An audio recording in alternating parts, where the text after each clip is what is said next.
सुंदरता के गुरूर में चूर शहजादी बानो अपने माँ बाप की इकलौती संतान थी। जब वो सवारी के लिए निकलती तो लोग अपने घरों में दुबक जाते, दरवाजे खिड़कियां बंद कर लेते, दुकानदार अपनी दुकानों के पर्दे गिरा देते, राहगीर अपनी राह से हटकर गली कूचों में चले जाते। अगर गलती से कोई राह में रह जाता तो उनके लिए जहाँ है वहीं औंधे मुंह लौटने का सख्त शाही फरमान था। जो बादशाह के इस शाही फरमान के खिलाफ जाता उनकी आंखों में तपते गर्म सरिये डालने का रूह कपा देने वाला कानून था। एक दिन शहजादी बानो की सवारी उसके ढेरों अंगरक्षकों सहित बाजार से गुजर रही थी। तभी बाजार के दूसरे रास्ते से एक बूढ़े राहगीर ने प्रवेश किया। तेजी से आगे बढ़ते शहजादी के काफिले को जब बूढ़े राहगीर ने अपनी तरफ आते देखा तो उसके पास इतना समय भी नहीं था कि वो भागकर कहीं छुप जाए। वो एक गरीब बूढ़ा मछुआरा था जिसके सिर पर मछलियों से भरी टोकरी थी। टोकरी को फेंक कर औंधे मुंह जमीन पर लेटता तो उसकी सारी मछलियां मर जाती। काफिला उसके पास आ पहुंचा। शहजादी के सिपाहियों ने उसे गिरफ्तार कर लिया। घमंडी शहजादी ने उसको देख अपने सिपाहियों को आदेश दिया इस दुस्साहसी को कैद कर लिया जाए और शाही फरमान के अनुसार 2 दिन बाद इसकी मलिन आंखों में तपता गरम सरिया डाला जाए। इतना सुनकर बूढ़ा मछुआरा थर-थर कांपने लगा और बोला, ए शहजादी, ए मल्लिका, मुझ गरीब मछुआरे की उम्र का लिहाज करते हुए मुझे रहम की बख्शीश दो। पर शहजादी बानो पर बूढ़े मछुआरे की बातों का कोई असर नहीं हुआ। उसने कहा, इस कमबख्त की आंखें फोड़ दो। इतना कहकर वो अपने काफिले के साथ आगे बढ़ गई। बूढ़ा मछुआरा कांपता हुआ माफी की भीख मांगता रह गया। डर के मारे उसके हाथ पैर कांप रहे थे जिससे उसकी मछलियां बिखर गईं। बहते नेत्रों के साथ वो मछलियां उठाने लगा तो शहजादी के सैनिकों ने धमकाते हुए कहा, क्या कर रहा है बदतमीज बूढ़े, तूने रास्ते को खराब कर दिया। तेरे पास इन सब के लिए समय नहीं है। इतने में एक नवयुवक आया और बूढ़े की मछलियां इकट्ठी कर उसके टोकरे में डाल दी। सिपाहियों ने गुस्से में नवयुवक से कहा, चल यहाँ से, अपना रास्ता नाप। नवयुवक लड़का मन ही मन शहजादी को सबक सिखाने का निश्चय कर वहाँ से चला गया। शहजादी का खोखला गुरूर तोड़ने की ठान चुका नवयुवक जब खोजबीन करने और अंदर घुसने का रास्ता देखने शहजादी के महल के पास पहुंचा तो उसने देखा वहाँ बहुत कड़ा पहरा था। कदम कदम पर शहजादी के सिपाही उसके महल की पहरेदारी कर रहे थे। अच्छी तरह से ताक झांक कर वो सही मौके के इंतजार में वापस लौट गया। शहजादी अपने महल के चारों ओर इतना सख्त पहरा रखती थी। रात को जब वो सोती तो उसके कमरे में भी उसके खास पहरेदार पलंग के चारों ओर खड़े होकर उसकी निगरानी करते। फिर एक दिन शहजादी के दिल में पता नहीं क्या आया कि वो अकेली सोने को तैयार हो गई। इसी मौके की तलाश में नवयुवक बहुत दिनों से था। आधी रात को वो महल के सभी पहरेदारों को चकमा देते हुए शहजादी के कमरे में दाखिल हुआ। देखा शहजादी पूरे इत्मीनान से सो रही थी। पूरे कमरे में एक से बढ़कर एक शाही चीजें रखी हुई थीं। तभी उसकी नजर वहाँ रखे लाल पत्थर पर गई जिसकी चमक से पूरे कमरे में रोशनी फैली हुई थी। उसने चुपचाप वो हीरा उठाया और जिस रास्ते आया था उसी रास्ते महल से चला गया। शहजादी की नींद खुली और कमरे में अंधेरा देखा तो वो घबरा गई।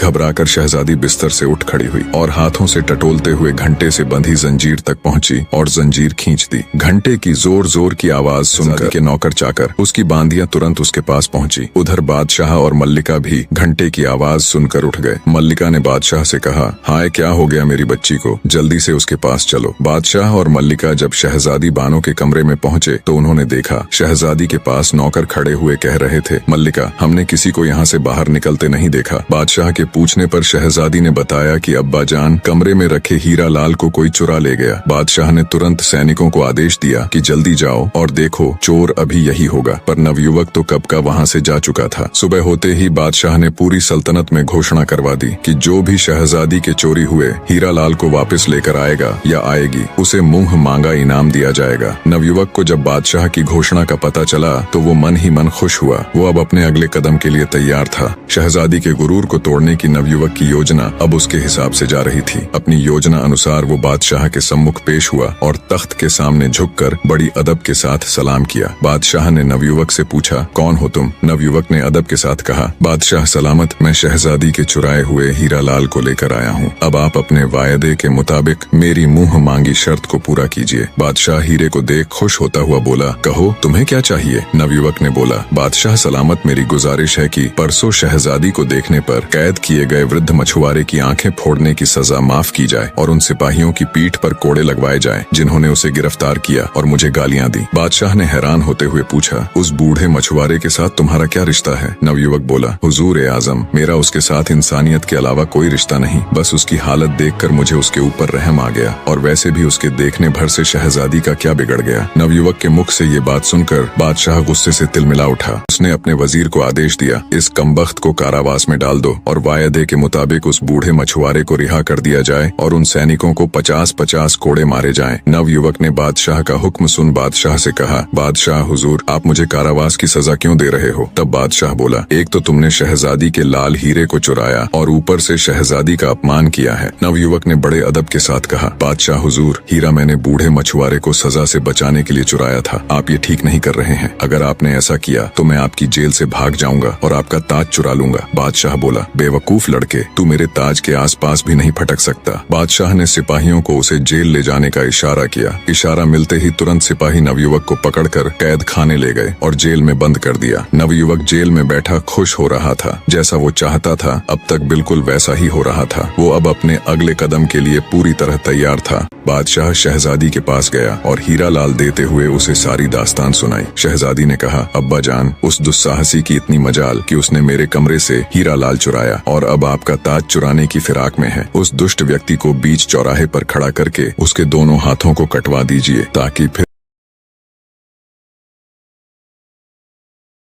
फिर कभी कोई ऐसी जरूरत करने की सोचे तक नहीं। बादशाह ने शहजादी से कहा, बेटी तुम चिंता मत करो, जैसा तुम कहती हो उसके साथ वैसा ही किया जाएगा। बादशाह ने पूरे राज्य में घोषणा करवा दी कि कल सुबह राज्य का हर व्यक्ति शहर के चौराहे पर आ जाए। बीच चौराहे पर शहजादी के महल में चोरी करने वाले दुष्ट नौजवान व्यक्ति को खड़ा कर उसके दोनों हाथ काटे जाएंगे। बादशाह का वजीर जब कैद खाने जाकर नवयुवक को ये खबर देता है तो नवयुवक जोर जोर से हंसने लग जाता है और कहता है, तुम सब पागल हो गए हो, सुबह तक यहाँ कौन रुकेगा? मैं तो आज रात ही बादशाह का ताज लेकर यहाँ से फुर्र हो जाऊंगा। वजीर ने कैद खाने के दरोगा को हुक्म देते हुए कहा कि आज रात कैद खाने के चारों ओर सख्त पहरा लगवा दीजिए। सुबह हुई तो बादशाह ने वजीर को हुक्म दिया, जाओ जल्दी लेकर आओ, उस कमबख्त को उसके हाथ कटते देखने के लिए मैं स्वयं भी बेताब हूँ। वजीर जी हुजूर कहकर तुरंत कारावास की ओर चल दिया। उसने कारावास के दरोगा को कहा, उस नवयुवक को लेकर आओ। दरोगा जब जेल के अंदर जाकर देखता है तो उसे वहाँ सिर्फ हथकड़ियाँ पड़ी हुई मिलती हैं। ये देखकर दरोगा के पैरों नीचे से जमीन खिसक जाती है। वो भागकर वजीर के पास जाता है और बताता है कि हुजूर साहब, वहाँ तो सिवाय हथकड़ियों के कुछ नहीं है, लड़का जेल से भाग चुका है। वजीर बोला, बादशाह सलामत, अब तुम्हें नहीं बख्शेंगे। दरोगा बोला, हुजूर साहब, पता नहीं उस लड़के ने कैसे किया, क्योंकि आज रात तो मैं खुद उसकी निगरानी कर रहा था और थोड़ी थोड़ी देर में जाकर उसको चेक कर रहा था। वजीर बोला, मुझे कुछ नहीं पता, तुम बादशाह सलामत के पास चलो। दरोगा को लेकर वजीर बादशाह के पास पहुंचा और सारा माजरा बताया तो बादशाह का मुंह पीला पड़ गया, जैसे एकदम उसके शरीर से उसके प्राण निकल गए हों। वो आनन फानन में अपने शयन कक्ष की ओर दौड़ा। देखा तो उसका मुकुट भी गायब था। बादशाह को काटो तो खून नहीं।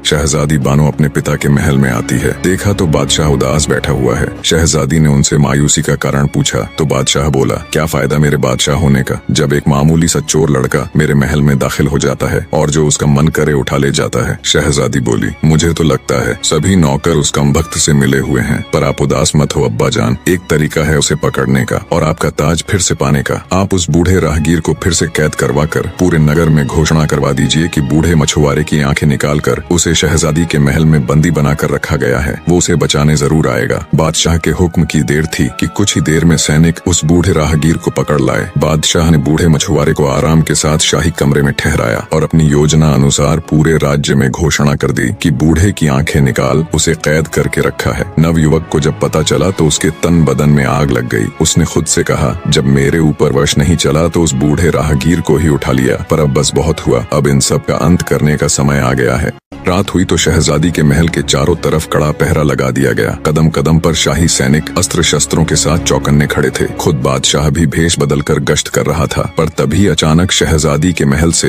हृदय चीर देने वाली चीख सुनाई दी। बादशाह आनंद फानन में भागा भागा शहजादी के कमरे में दाखिल हुआ। देखा तो शहजादी जमीन पर पड़ी हुई है और उसका पूरा शरीर नीला पड़ गया है। तुरंत शाही वैद्य को बुलाया गया। जब वैद्य ने राजकुमारी को चेक किया तो उसके होश उड़ गए। कांपती आवाज में बादशाह से कहा, माफ करे हुजूर, शहजादी अब इस दुनिया में नहीं है, किसी जहरीले सांप के काटने से वो मर चुकी है। बादशाह के ऊपर तो जैसे मुसीबतों का पहाड़ टूट पड़ा। वो दहाड़े मार मार कर रोने लगा, बेटी तुम मुझे छोड़ के नहीं जा सकती, तुम्हारे बिना मैं भी अपने प्राण त्याग दूंगा। पूरे महल में चीख पुकार मच गई। तभी वजीर की नजर वहाँ रखी एक कुर्सी पर गई जिसके ऊपर बादशाह का शाही ताज रखा हुआ था। वजीर बोला, माफ करना हुजूर, ये सही समय नहीं है, पर ये सब किया धरा उस चोर का ही है। वो ही यहाँ पर किसी जहरीले सांप को छोड़ गया और आपका ताज भी रख गया। शहजादी के मौत के गम में बादशाह पूरी रात रोता है। सुबह हुई तो रस्म अनुसार शहजादी बानो को दफनाया गया। शहजादी के गम में पूरे नगर की आंखें नम थीं। हर जगह एक अजीब सा सन्नाटा पसरा हुआ था। शहर की सभी दुकानें बंद थीं। हर कोई शहजादी के लिए दुआ कर रहा था। अगले दिन बादशाह जब शहजादी की समाधि पर फूल चढ़ाने गया तो देखा शहजादी की कब्र खुदी हुई थी। शहजादी का पार्थिव शरीर कब्र से गायब था। ये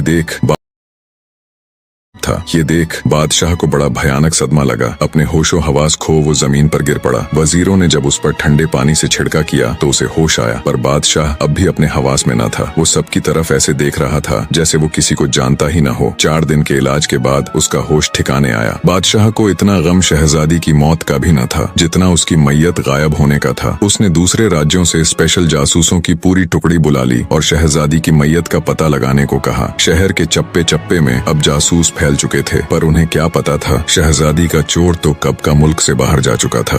कब्र खोदकर शहजादी की लाश को बाहर निकालने वाला कोई और नहीं बल्कि वो नवयुवक ही था जो शहजादी के गुरूर को तोड़कर ध्वस्त करने की ठान चुका था। शहजादी की लाश को अपने घोड़े पर लिए वो बहुत तेजी से आगे बढ़ रहा था। चलते चलते वो बगदाद शहर के बाहर पहुंच गया। शहजादी की लाश को झाड़ियों में छुपा वो एक संदूक ले आया। संदूक में शहजादी को लिटा शहर के अंदर गया और उसने एक सराय का कमरा किराए पर लिया। जब रात हुई और सब सो गए तो नवयुवक ने बक्से को खोला और कुछ मंत्र बोलकर एक सांप बन गया। सांप बने नवयुवक ने शहजादी के कांटे हुए स्थान से सारा जहर चूस लिया और फिर से अपने असली रूप में आ गया। कुछ ही समय बाद आहें भरती हुई शहजादी उठकर बैठ गई। उसने पानी मांगा, तब नवयुवक ने उसे पानी पिलाया। पानी पीकर शहजादी के होश कुछ ठिकाने आए तो वो बोली, मैं कहाँ हूँ, तुम कौन हो? मैंने अभी अभी एक बहुत भयानक सपना देखा कि एक सांप के काटने से मेरी मृत्यु हो जाती है, मुझे दफना दिया जाता है। फिर तुम आकर मुझे कब्र से निकालकर एक सफेद घोड़े पर यहाँ ले आए। पर वो सपना एक सपना ना होकर हकीकत था। तुम मुझे यहाँ क्यों लेकर आए? तुम्हारा मकसद क्या है? और इतने सारे सिपाहियों के होते हुए तुम महल में घुसकर चोरी कैसे करते हो? बौखलाई शहजादी ने एक साथ सवालों की बौछार कर दी। तब नवयुवक बोला, सुनो शहजादी, अगर तुम जानना ही चाहती हो तो मेरा नाम बिन मुस्तफा है। मेरे अब्बा जान बहुत बड़े जादूगर थे जिन्होंने मुझे अपनी विद्या से सांप का रूप बदलने की विधि सिखाई है। मैं तुम्हारे महल में सांप के रूप में अंदर जाता था। जिस सांप के काटने से तुम्हारी मृत्यु हुई थी वो भी कोई और नहीं बल्कि मैं ही था। मैं जानता था सांप के काटे हुए मनुष्य का अगर 3 दिन के अंदर जहर चूस कर निकाल दिया जाए तो वो फिर से जिंदा हो जाता है। ये सब मैंने तुम्हें सबक सिखाने और तुम्हारे खोखले गुरूर को तोड़ने के लिए किया, और अब तुम सदा के लिए मेरी दासी बनकर मेरे साथ रहोगी। यही तुम्हारी सजा है। शहजादी सब कुछ सुन एकदम सन रह गई। उसे कुछ बोलते न सूझा। कुछ देर चुप्पी के बाद शहजादी ने माफी मांगते हुए कहा, मैंने ताकत के गुरूर में चूर पता नहीं कितने ही लोगों का अनिष्ट किया है, मुझे माफ कर दो। पर नवयुवक के ऊपर शहजादी की पश्चाताप भरी बातों का कोई असर नहीं हुआ।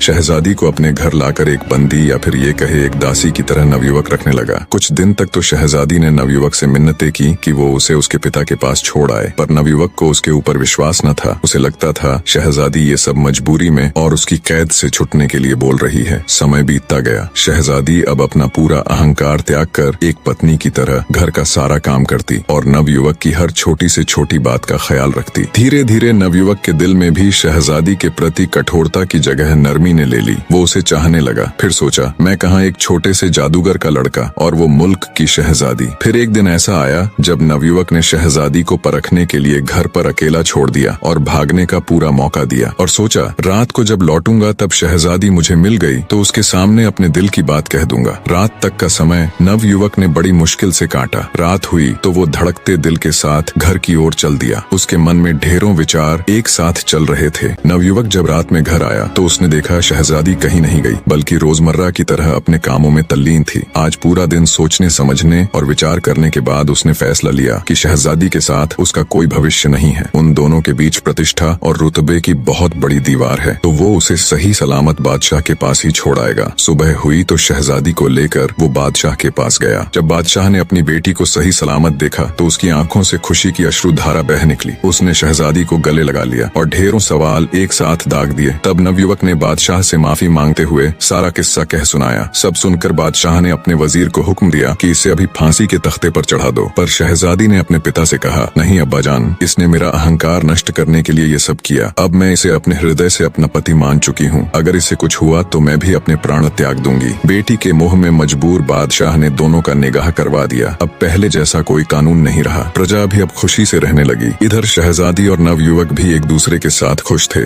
निष्कर्ष, सच्ची शक्ति और महानता केवल बाहरी ताकत, राज या सामर्थ्य में नहीं, बल्कि आत्म साक्षात्कार, विनम्रता और अपने भीतर की अच्छाई को पहचानने में है। शहजादी बानो, जो अपने शक्ति और सौंदर्य के अहंकार में चूर थी, अपनी गलतियों और असलियत को स्वीकारने के बाद खुद को बदलने का प्रयास करती है। नवयुवक, जो पहले केवल प्रतिशोध और सजा के विचार से प्रेरित था, धीरे धीरे अपनी कठोरता और गुस्से से बाहर निकलता है और उसे माफ करके एक नया दृष्टिकोण अपनाता है। यह कहानी यह भी सिखाती है कि सच्ची सजा किसी को शारीरिक रूप से दंडित करने में नहीं है, बल्कि उसे मानसिक और आत्मिक रूप से आत्म सुधार की दिशा में मार्गदर्शन करने में है। नवयुवक का कदम शहजादी को सजा देने की बजाय उसे एक मौका देना यह दिखाता है कि जब किसी व्यक्ति को आत्मग्लानि और पश्चाताप का एहसास होता है तो उसकी सुधार की प्रक्रिया शुरू होती है। इंसानियत की सबसे बड़ी शक्ति सच्चाई को पहचानने, उसे स्वीकार करने और दूसरों के लिए अपना दृष्टिकोण बदलने में है। दोनों पात्रों की यात्रा यह दर्शाती है